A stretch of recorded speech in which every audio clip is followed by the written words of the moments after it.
I'm Sharon Skinner. I'm the grants coordinator for the City of Mesa. And I've been with the city for about 12 years, just over 12 years. And of my 23 years in grants have been serving in this capacity. A little bit about me. I am an engaged grant professional. I've worked as Ann said, in various capacities. I've worked for Chicanos por la Causa for a number of years as on multiple levels doing grants for them. I am a GPCI, which is a certified grants professional. I was one of the first grant professionals to be certified in the United States, well, in the world, actually, because that was a new thing back in 2007. And I sit on the board of a couple of different nonprofit organizations right now as well. And I serve regularly. I've served as a member of the board of directors for the Grant Professionals Association. And at one point I was actually their interim CEO, but that's another story. We're not going to get into it. There's a little bit about City of Mesa. We encompass about 138 square miles, and we have a current estimated population of about 523,000, which, hey, people don't realize how big Mesa is. They just think we're this little city over here, but we're actually the third largest city in Arizona. We're the 35th largest city in the United States, and we are only second to Phoenix in the population in the Phoenix metro area. We employ approximately 4,400 full and part-time individuals annually. That includes our seasonal employees. So we are pretty big organization. City of Mesa operates a decentralized office. So there is one of me. I am the grants office, basically. But we depend very heavily on our departments, as Lauren knows, to be our subject matter experts and to step up to help develop the proposals and manage the awards that we do receive. Our federal grants expenditures, according to our CFA for 2022, were 97 million and some. Some of that I'm going to say was ARPA dollars. Some of the COVID funding is included in there. So that is a bit of an elevated number from where we normally sit, but we sit at a pretty high level for federal grants. That does not include our state, local, and other types of funding that we receive for our various programs through our various departments. I support all of the grant activities, and I do monitor for compliance as well. And I'm kind of here, I'm the subject matter expert when it comes to grants. And so if anybody has any questions about anything regarding a NOFO that they're looking at, or any types of federal requirements that they're wondering about if they apply, the things that we have to do to ensure that we are in compliance with the federal government, I am kind of the answer person for all of that. Work closely with all of the departments, especially finance and budget, to ensure that we remain in compliance. And I support proposal development, submission, and management of all the awards throughout the City of Mesa, which is, we have a pretty big portfolio when it comes to grants, as you can tell. I'm also involved in training or ensuring that staff is trained. Again, call me Ms. Answer, if you will. And I also am tasked with the management and facilitation of the Indian gaming grants processes here at the City of Mesa. So if you're not familiar with that, or all of based on the compact that the tribes made with the state back in the day to allow having casinos on their land, they are required to give a certain percentage of their revenue back to the state of Arizona. Of that, 12% is given out as self-directed granting by the tribes. That requires a local partnership. So that is one of those local partnerships that we are involved in on a regular basis. And I manage that process for all of the tribes that we work with through the City of Mesa. And I work with all of the local agencies to ensure that they have what they need in order to apply and that they get their awards in a timely manner. I also maintain all the online systems, yay, yay, including SAM.gov, the grants.gov system, ASAP, which is our one of the many financial systems that the government requires that we use to draw down funding. The Just Grants system, which is the Department of Justice, they decided they wanted their own place to play, their own playground. It's not my favorite place. I also provide support for our EEOP, which is our Equal Employment Opportunity Planning, and ensure that that takes place every year. I'm not the person who actually manages it, but I the person who ensures now. I used to be, but that is shifted over. We now have someone who manages the actual input for that, but I am the person who is I like to say that as a grants professional, my job is really just to be a professional nagger. And so I'm the person who reminds everybody, hey, this stuff is due. So that's just to give you some idea how we operate and what it looks like at City of Mesa. So for grant coordination, I do a lot of grant pre-planning, planning and development with departments, and oversight and management. We have a similar process to what ASU has, in that we have a feasibility checklist that I ask the departments to go through to ensure that if they're looking at a grant, that we are checking to make sure that it meets the needs of our organization and that it's not going to put us in an awkward position for, 200% match or something, odd like that.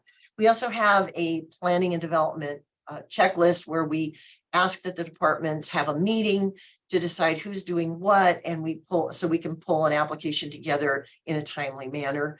And then we have an awards checklist and meeting that I ask that the departments have to ensure that everybody knows who's at the table for all of that. So when we do planning and development, a lot of times we have to bring in other departments like engineering and things like that. So we do a lot of internal collaboration. We do have some external collaboration as we work with ASU on a number of our grants, but a lot of our collaboration efforts are internal because we have multiple departments that have to maybe touch a grant at different times throughout the lifetime of a grant. We focus on community. We exist to serve the community. That is why we are here. That is what we aim to do with the grants that we apply for and get awarded. I'm just going to highlight a few here. We have, again, a very large portfolio of grants and the types of grants that we touch and that we manage, but I'm just going to highlight a few here. Housing, we have a housing department that works very closely. It's HUD funded. It works with homeless programs. Right now is a big focus of the housing department. And we've increased our voucher programs over the last few years on a regular basis. So we now have voucher programs that target a number of underserved groups and individuals.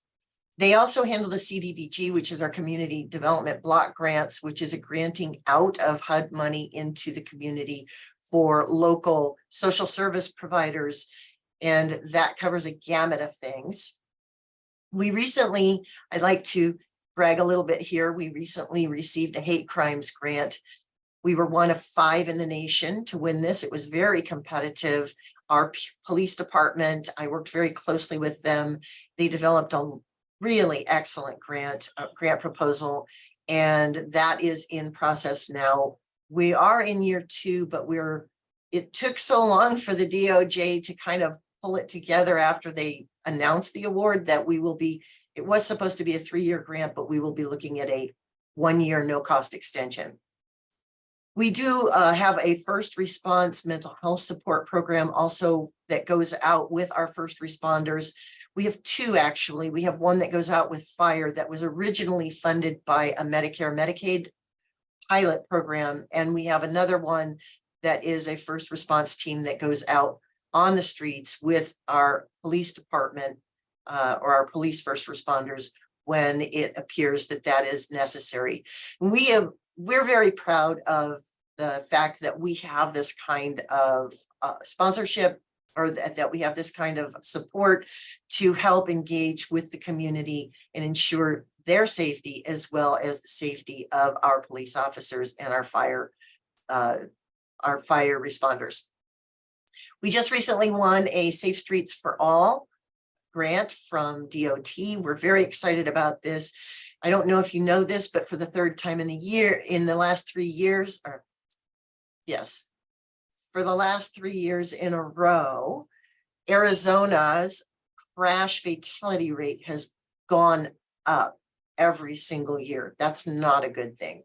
So we're very excited to now become one of the Safe Streets for All cities. And that was another one of those where, just so you all know, there's a lot going on at the federal level, and the agencies are being given these big pockets of money to hand out. And what's happening is that they're trying to get it out the door very quickly. So once they award it, there are a number of places where we're finding that we are then having to develop agreements. Normally, when you work with the federal government and you apply for funding and they send you an award, they send you an agreement and you just have to sign off on it. But what we're finding is that we are spending months developing final agreements with some of the agencies because they are still in the process of developing what those look like. So for the Safe Streets for All, we were awarded that grant months ago, and we are just going to be able to sign off on it in August. We have a Trees Are Cool program. This is also very community facing. This is part of the mayor's Million Trees initiative. He wants us to plant 1 million trees in Mesa, and we just submitted some grants to the USDA, and also we have an earmark that we're hoping will be funded for this. We also are working diligently on a couple of other areas, which is water conservation and the natural gas safety. So those are some of the key highlights. When we talk about putting the tools to work, and I know that Anne Marie touched on Justice 40, we use the Justice 40 and other equity tools in order to ensure that we are community focused with our grant systems. One of the highlights I would like to touch on for y'all is to give you a sense of how we're using that. We recently, for the USDA Trees Are Cool grant, had our GIS individuals, and this was the work of one of our environmental sustainability employees, Laura Heineman. She's awesome, and she worked with one of our GIS techs, and they did this beautiful overlay of mapping. So we had this map that showed the community, it showed where our tree inventory exists, and it showed the Justice 40 identification areas, so that we were able to, in that application, really target those areas that fell under all of the necessary requirements for the grant, but also are the areas most at need. And that is just a cool thing. So do go out, there are multiple tools out there. Justice 40 isn't the only tool that is coming out of the White House and coming out of the federal government right now. There are several, especially in the areas of environmental justice. Go out, take a look at those. Those are really actually solid, good tools.